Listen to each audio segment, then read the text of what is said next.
You're listening to Do This First, a daily personal development podcast that will help you have your best year ever. I'm your host, Anna. Hey, I have a question for you. What are the two things you can never have too much of? Most would say money and chocolate. The latter only if it's from Belgium. I have my standards.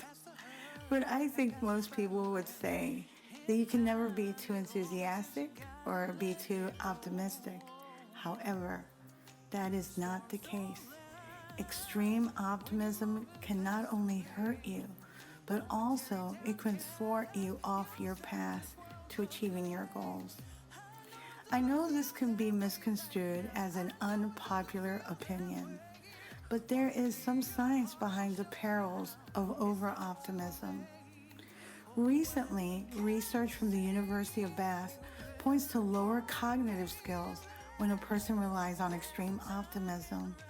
I want to make sure that we're all on the same page concerning cognitive skills. So cognitive skills refer to the mental abilities that allow individuals to process and understand information. That's what it is in a nutshell. Let me give you a couple examples. So critical thinking.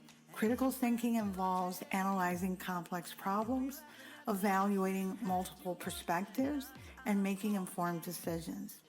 That's a good example of a cognitive skills. Effective problem solving is another vital cognitive skill that enables us to identify issues, for us to gather, relevant information, and generate creative solutions and evaluate the effectiveness of those solutions. Attention to detail. That's also a significant cognitive skill. It's necessary for financial management since it ensures accuracy and minimizes errors in your finances. Throw in strong communication skills, which involves processing verbal and nonverbal cues like body language, understanding information effectively. It also helps us with being able to express ourselves clearly, both orally and in writing. Finally, the ability to adapt to changing circumstances. That is a cognitive skill. So thinking creatively, exploring new possibilities, those all fall under the cognitive skills umbrella. When a person is excessively optimistic, what happens is that they gloss over relevant deficiencies in a product and project, or even in a personal or professional endeavor. They run on steam. And unfortunately, steam does run out. Choices in education and employment, finances, and even love, who you're going to spend the rest of your life with, are hit the hardest when we rely on excessive optimism. In areas of risk, it's important to consider the worst case scenario. The old adage, prepare for the worst, but expect the best, applies here. An alternative to excessive optimism is pragmatic optimism. As a pragmatic optimist, which I certainly am, you're able to find the balance between a positive mindset and a realistic understanding of the world. You embrace challenges, you cultivate resilience, and you seek new opportunities for growth. And that's all under being a pragmatic optimist. Excessive optimists delude themselves into believing something is attainable, even though it's not supported by facts, research, or even real-world examples. Please don't miss this important point. In 1997, when the first social networking site 6 Degrees was launched, there was not another reference point to gauge the probability of success. It was the first. It is still around, but it did not have the explosive growth sites like LinkedIn and YouTube experience. Some of the clear issues was the availability of internet access, which was limited compared to later years. I can just imagine, 1997, what that must have looked like. The lack of connectivity restricted the number of potential users and their ability to fully engage with the platform's features. Another thing that hurt 6 Degrees was privacy concerns. those were not adequately addressed during its early stages. So of course, this is something new, right? Users were skeptical about sharing personal information online, given the novel nature of the interactions. Furthermore, technical limitations presented usability issues. It wasn't like user-friendly. It had a less intuitive user experience. So when you compared it to other sites, that's what happened. So despite paving the way for future social networks, these factors ultimately contributed to 6 Degrees' relative lack of success, again, when compared to platforms like Facebook or Twitter. What I'm trying to say is, whatever your goals and plans are, making sure to conduct a thorough analysis of all relevant factors, such as resources available, timelines allocated, and dependencies involved, and those deficiencies. Pay close attention to inconsistencies or gaps in information that might hinder successful execution.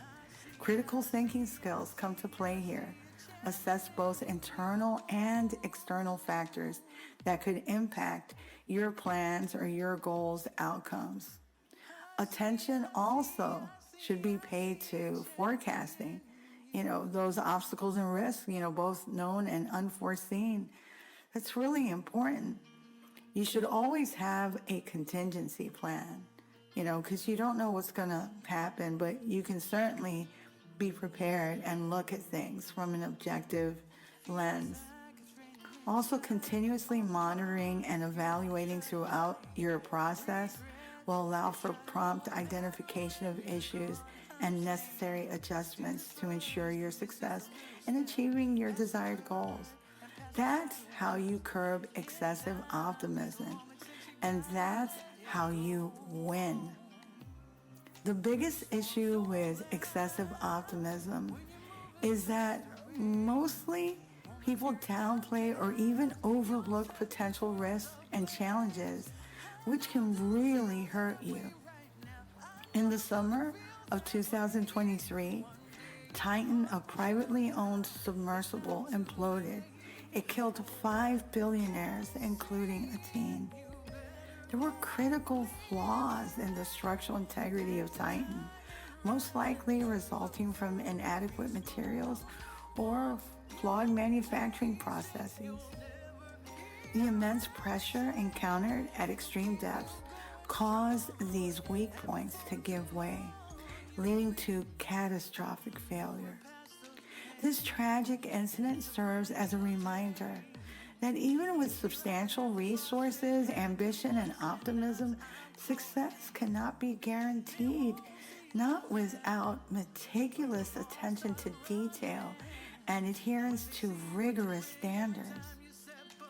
Though our plans may not place anyone, including ourselves, hopefully, in perilous dichotomies, it's always good to keep testing and reassessing as we continue to move forward. This can be your best year yet if you put all of these ingredients into your success recipe. If you like what you're hearing, don't forget to leave a review, follow, and subscribe. We can also connect on Twitter. My username is @until_Santa. Tomorrow, we'll talk about flow.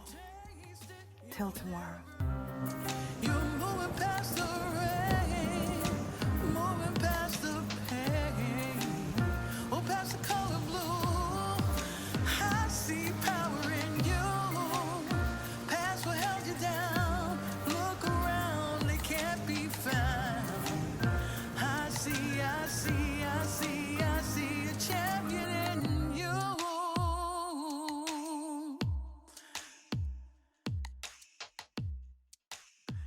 I see a champion in you.